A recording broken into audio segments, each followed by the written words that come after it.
Halo mahasiswa Brawijaya, gimana nih kabarnya? Semoga kalian selalu diberikan kesehatan dan juga tetap waspada. Stay safe ya di tengah pandemi COVID-19 yang masih belum reda sampai saat ini.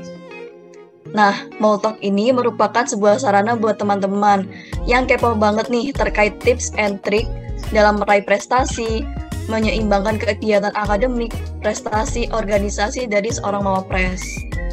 Selamat pagi semuanya, perkenalkan nama saya Hafida Nisa Auliliun, saat ini sebagai mahasiswa D3 Vokasi Universitas Brawijaya, bidang minat Public Relation. Salam kenal semuanya. Oke, selamat pagi semuanya, halo Brawijaya. Perkenalkan saya Bermujib Sulaiman Wahid, saya mawapres utama dari Sarjana dan saat ini sedang menempuh pendidikan S1 di Fakultas Teknik di jurusan Teknik Mesin. Setelah kakak-kakak terpilih menjadi mawapres utama Universitas Brawijaya, bagaimana sih Kak perasaannya menjadi seorang mawapres utama dari program Sarjana dan Vokasi UB? Sebelumnya saya tidak berekspektasi sih sebelumnya. Tentunya saya merasa senang, alhamdulillah bisa mendapat gelar dan juga amanah ini. Dan juga ini menjadi sebuah kehormatan bagi saya untuk membawa nama baik, khususnya Vokasi Universitas Brawijaya untuk kedepannya. Semoga kedepannya diberikan kelancaran dan kemudahan aja. Saya sendiri kalau ditanya ya senang atau enggak, pasti senang lah. Pasti semua orang kalau jadi mawapres pasti senang ya. Tapi satu sisi yang paling buat saya senang dan bangga adalah ketika karya saya yang memang tujuannya bukan untuk Pilmapres ini ternyata bisa mengantarkan saya menjadi seorang mahasiswa berprestasi. Kebanggaan saya sebenarnya ada di situ. Kita ketahui ya bahwa sebagian besar mahasiswa itu sibuk dalam urusan akademik, prestasi, organisasi, ataupun kegiatan lainnya. Nah, menurut kakak sendiri, bagaimana sih Kak cara atau tips yang akan kakak jalankan dalam membagi waktu? Kalau dari saya sendiri, bagaimana saya cara membagi waktu sama mengatur jadwal, saya mengatur jadwal ataupun kegiatan-kegiatan nantinya sebaik mungkin sehingga tidak ada double jadwal seperti itu. Biasanya saya menuliskan jadwal kegiatan saya di planner book seperti itu sehingga kita bisa memposisikan diri dan mengerjakan suatu hal itu tepat waktu. Intinya adalah di perencanaan. Ini saya dapat dari novel Sabtu Bersama Bapak, Tanpa Mimpi dan perencanaan, action itu hanyalah sebuah mimpi. Jadi bagaimana kita merencanakan kegiatan hari esok dengan cara kalau saya menuliskan setiap jam demi jam, termasuk kegiatan makan, istirahat itu saya tuliskan semua. Kemudian bagaimana kita menentukan prioritas kegiatan kita yang kita letakkan di jadwal pertama itu apa. Sehingga ketika kita melakukan suatu hal yang sangat penting, itu kita udah tahu porsinya seberapa dan waktunya seperti apa. Seperti itu. Apa aja sih Kak motivasi dalam mencoba melangkah pertama kali untuk menjadi mawapres? Itu saat saya melihat ada pendaftaran dalam benak saya, ada kesempatan nih, saya ingin mencoba kesempatan ini sebelum lulus karena saya mahasiswa akhir gitu ya. Dan karena ini kesempatan berharga yang bisa saya ambil untuk berkontribusi di tempat saya belajar, khususnya vokasi. Nah selain itu, saya memikirkan kesempatan ini. Di kesempatan ini nanti saya akan mendapatkan ilmu baru dan hal baru yang tentunya saya bisa gunakan di masa depan saya. Ketika awal ya untuk jadi mawapres itu jujur aja nggak pernah terbayangkan dari dulu hingga mungkin beberapa bulan yang lalu ya ketika Pilmapres itu nggak pernah terpikirkan bahwa saya harus menjadi seorang mawapres. Tapi ketika itu ada utusan lah ya, ketika itu dari jurusan Teknik Mesin itu harus mengirimkan satu orang perwakilan untuk mengikuti seleksi di tingkat fakultas. Nah ketika itu saya hanya punya mindset apapun yang saya lakukan itu harus saya kerjakan dengan sepenuh hati dan harus saya kerjakan dengan sebaik mungkin, semaksimal mungkin sesuai dengan kemampuan saya. Dalam meraih sebuah prestasi, kebanyakan orang itu sering mengalami lika-liku kegagalan, rasa sedih, dan lain sebagainya. Nah, kalau menurut kakak-kakak sendiri, bagaimana sih Kak cara untuk bangkit dari rasa kegagalan itu sendiri? Nggak ada orang yang mau gagal gitu, dan memang rasanya gagal itu nggak enak ya. Di awal rasakan aja kekecewaannya, sedih boleh, nangis boleh, tapi setelah itu kita harus mengambil dari sisi positif dari kegagalan itu. Nah, kita buat untuk evaluasi diri, kita harus lihat prosesnya bukan hanya dari hasil. Nah, kira-kira apa sih yang bikin aku gagal, apa sih yang harus diperbaiki, kurang di mana nih, seperti itu. Nah, pengalaman-pengalaman yang kita dapat dan juga hasil evaluasi itu bisa kita buat lagi sebagai bekal untuk berjuang lagi. Nah, gak akan percaya aja, gak akan ada hasil yang akan mengkhianati usaha kita. Dari saya ini unik, mungkin saya menjawabnya agak panjang. Bagaimana cara bangkit dari kegagalan ya? Mungkin kebanyakan orang lihat saya itu, oke, prestasinya banyak, kesuksesannya banyak, tapi jarang orang yang mengungkit kegagalan saya berapa kali. Kalau mungkin bisa saya ceritakan, mungkin rasio kegagalan saya daripada kesuksesan saya lebih besar kegagalan saya. Itu saya alami ketika awal LKTI dulu, saya harus 7 kali dulu ikut LKTI, itu kalah semua, akhirnya baru bisa menang. Nah, poin yang ingin saya sampaikan bahwa kegagalan dan kesuksesan itu bukan merupakan sebuah finish dalam hidup kita. Tapi menurut saya kegagalan atau kesuksesan itu merupakan sebuah fase. Jadi, kalaupun kita gagal itu hanya sebuah fase, dan kalaupun kita sukses itu hanyalah sebuah fase. Itu bukanlah tujuan akhir. Jadi ketika kita sukses ya kita harus terus mau berusaha. Ketika gagal pun kita harus mau terus berusaha. Simpelnya, kalau saya mendefinisikan kegagalan dalam rumus matematika ya, ini menurut profesor saya, frekuensi harapan itu kan adalah banyaknya kejadian yang kita inginkan. Dalam artian ini berarti adalah sebuah kesuksesan. Nah, frekuensi harapan kalau dalam rumus statistika ya, itu adalah banyaknya kejadian atau banyaknya usaha kita dikali dengan peluang. Nah, Tuhan tidak mungkin menciptakan peluang manusia itu adalah 0. Ini apa sih memorable moment selama kakak-kakak ini mengikuti lomba? Untuk mungkin yang menjadi memorable moment saya pada saat mengikuti seleksi ini yaitu bagaimana proses di balik layar, perjuangan di balik layar menjadi mawapres, banyak hal yang harus dipersiapkan. Tidak hanya IPK, tapi juga ada karya tulis dan sebagainya. Banyak tahapan yang harus dilalui, mulai dari administrasi, presentasi, dan wawancara. Prosesnya nggak sebentar dan cukup menguras pikiran dan tenaga. Sempat bergadang juga sih buat kasih yang terbaik. Momen terpenting ya, atau memorable moment saya selama mengikuti lomba adalah ketika awal ketika saya mendapat penghargaan atau juara. Jadi ketika itu saya 7 kali dulu ikut lomba, dan itu mungkin hampir sempat menyerah ya, karena ketika dulu ikut lomba saya bayar sendiri ya. Ketika itu ya siapa juga yang mau membiayai orang yang ini kapabilitasnya belum ada, kemudian prestasinya belum ada, ya siapa juga yang mau. Di awal dulu saya bayar sendiri, kemudian riset pakai uang sendiri bersama teman saya di Elektro dulu ya, dan juga mau mengajukan lomba pendaftaran pun juga bayar sendiri. Ketika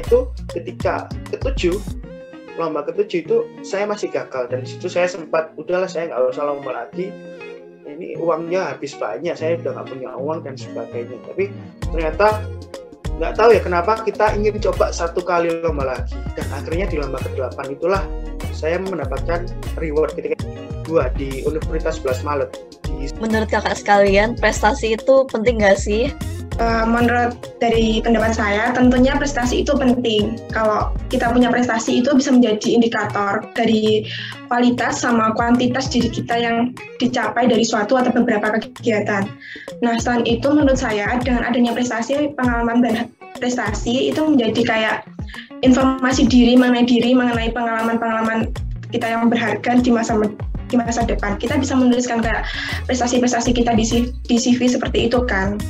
Nah, untuk menilainya juga tentu tidak hanya berdasarkan dari hasil saja. Kita punya prestasi apa, tapi proses-proses yang dilewati itulah yang terpenting, kayak nilai-nilai karakter yang dibangun, seperti bagaimana kita pantang menyerah, determined, adaptable, gimana kita solving problem dan lain-lain, itu yang kita cari. Yang saya kerja selama ini adalah bukanlah prestasi, tapi di luar itu saya menulis karya. Itu bukan hanya untuk meraih kejuaraan, tapi bagaimana saya bisa menjadikan karya saya ini terkomersialisasi, atau minimal bisa digunakan oleh teman saya atau oleh di lingkungan saya, di volta saya, atau bahkan oleh masyarakat sekitar. Termasuk saya cerita ya, untuk KTI di Pilmapres ini sebenarnya tujuan awal itu bukan untuk Pilmapres, tapi ya memang saya ingin buat karya yang ini ingin dikomersialisasikan. Bagaimana sih pendapat kakak tentang statement orang pintar itu nggak asik? Menurut saya, statement itu sepertinya subjektif banget ya. Nggak semua orang pintar tuh nggak asik. Kita nggak bisa mengeneralisir hal-hal yang seperti itu. Kita bisa lihat kayak Maudy Ayunda, Bapak Menteri Pendidikan. Mereka orang pintar, tapi mereka bukan orang yang nggak asik kan. Setuju banget ya sama Mbak Yuda, bahwa dari saya kata pintar dan kata asik itu satu hal yang istilahnya itu berbeda. Kita nggak bisa, orang pintar itu nggak asik, atau mungkin orang yang nggak pintar itu pasti asik. Kita nggak bisa membuat statement seperti itu, karena menurut saya sendiri pintar dan asik itu adalah sebuah hal yang berbeda. Kita mendapatkan pintar dan asik itu adalah sebuah hal yang berbeda pula. Jadi mungkin ada juga yang mungkin maaf ya orang nggak pintar tapi asik, tapi kita nggak tahu bahwa orang ini ternyata ilmunya lebih dari kita, atau mungkin orang ini ternyata lebih hebat daripada kita. Ini kan kita nggak tahu. Jadi bahwa nggak selamanya orang pintar itu nggak asik. Menurut kakak sendiri, apakah predikat Mawapres ini sebuah privilege? Tentunya iya. Di sini saya mendapatkan pelatihan dan peningkatan soft skill, mendapatkan relasi tentunya, kenal dengan teman-teman Mawapres dari setiap fakultas di Universitas Wijaya, dan juga mendapatkan bimbingan intensif dari kemahasiswaan untuk maju di tahap selanjutnya. Diberi kesempatan untuk sharing session seperti ini, tentunya hal ini belum tentu orang lain yang mendapatkan hal seperti ini. Namun menurut saya, bagaimana kita bisa menempatkan diri dan memanfaatkan privilege itu kalau tidak bisa menggunakan dengan bijak, menurut saya itu nggak ada gunanya. Memang ya, nggak bisa dipungkiri bahwa menjadi Mawapres itu adalah sebuah privilege yang sangat besar, mulai dari mungkin saya sama Mbak Afida beberapa waktu yang lalu sangat benar-benar dibantu oleh pihak rektorat. Ketika itu kami ada masalah di fakultas terkait data dan sebagainya, kita benar-benar dibantu, kita benar-benar dimonitor setiap hari bahkan.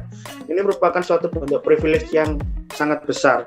Jadi benar kata Mbak Afida tadi, bagaimana cara kita memanfaatkan privilege seperti ini? Apakah dengan privilege ini kita bisa lebih tinggi daripada sebelumnya, atau dengan privilege ini ya kita tetap sama-sama aja seperti sebelumnya? Menurut kakak-kakak nih, apa sih satu kata yang menggambarkan Mawapres? Menurut aku Mawapres itu keren karena mereka mampu bertahan melalui banyak proses dan bisa menjadi versi terbaik dari diri mereka. Inspiratif. Nah, menurut saya Mawapres itu harus bisa menginspirasi orang, entah itu dari segi prestasinya, dari segi usahanya, atau dari segi capaian dan sebagainya, seperti itu. Dengan adanya Brawijaya Outstanding Forum yang menyediakan sarana untuk mahasiswa dalam menjadi seorang Mawapres, menurut kakak-kakak nih, sekolah Mawapres itu penting nggak sih, Kak? Di pendapat saya, menurut saya penting. Dengan adanya sekolah Mawapres, saya harap nantinya tuh mahasiswa dapat mengembangkan minat dan bakat mereka untuk dipersiapkan di seleksi selanjutnya. Sekolah Mawapres penting atau enggak? Jawaban saya adalah sangat penting ya, karena kita di situ ya, di sekolah Mawapres, harapan saya bukan hanya belajar tentang bagaimana cara kita menjadi seorang Mawapres, tapi bagaimana kita belajar untuk menjadi seorang Mawapres. Artinya di situ banyak hal yang akan kita dapatkan, mulai dari prosesnya seperti apa, kemudian cara membangun karakter kita seperti apa, dan bahkan sampai dari segi skill, knowledge, dan sebagainya itu kita dapat. Jadi untuk sesi selanjutnya adalah saya akan menjelaskan tentang sistematika kuis. Yang pertama, moderator akan menyampaikan kuis secara singkat. Yang kedua adalah kakak-kakak bisa menjawab dengan cepat, langsung kerjain atau deadliners. Langsung kerjain. Ambis atau beri kesempatan yang lain. Ambis. Beri kesempatan yang lain. Jadi mahasiswa kupu-kupu atau kura-kura? Kura-kura juga. Akademik atau organisasi? Organisasi atau prestasi? Keduanya bisa nggak? Ke organisasi dulu ya. Oke. Prestasi. Mungkin ini saya mendengarkan dulu aja dari senior saya ketika itu, bahwa kalau kita mengejar prestasi ya itu kita bisa dapetin dua hal. Yang pertama akademik itu tadi, karena di situ ada sisi ilmiahnya kan ya. Jadi akhirnya kita terpaksa buat belajar. Kedua, kita juga bisa dapat sisi organisasinya juga, karena ketika kita mungkin ikut lomba ya, katakanlah ke luar negeri, di situ ada perencanaan yang matang, bagaimana cara kita membagi job desk kita. Mungkin siapa yang bagian mendesain ini, siapa yang bagian, kalau di teknik, siapa bagian mekanika, siapa bagian elektrikal, itu di situ kita dapat juga. IPK tinggi atau banyak pengalaman? Banyak pengalaman. Ini bukan berarti kita harus IPK rendah ya, bukan berarti seperti itu, tapi pilihan ya. IPK penting, tapi yang lebih penting adalah pengalaman itu tadi, karena di balik pengalaman kita, di balik proses kita itu kita akan menemukan banyak hal, bukan hanya dari segi akademik, tapi dari segi bagaimana kita berjuang, kemudian bagaimana kita menghadapi suatu permasalahan, kemudian bagaimana kita menyelesaikan permasalahan yang kita temukan. Di situ adalah poin pentingnya. Dosen killer atau dosen gaji buta? Dosen killer. Karena kalau dosen killer itu sebenarnya kita ambil sisi positifnya ya. Itu membuat kita kayak jadi orang yang disiplin, jadi orang yang tepat waktu. Pintar sendiri atau bagi-bagi? Bagi-bagi. Pintar atau beretitude? Beretitude. Saya mungkin ini, kesuksesan itu ialah ketika sebuah kesempatan bertemu dengan sebuah usaha. Jadi kita nggak akan pernah tahu kesempatan itu datangnya itu kapan, tapi kita akan pernah tahu, dan bahkan mulai detik ini kita akan bisa mempersiapkan usaha itu kapan datangnya. Buat teman-teman kalau punya mimpi, punya target dan sebagainya, mimpi kalian dan target kalian itu patut untuk diperjuangkan.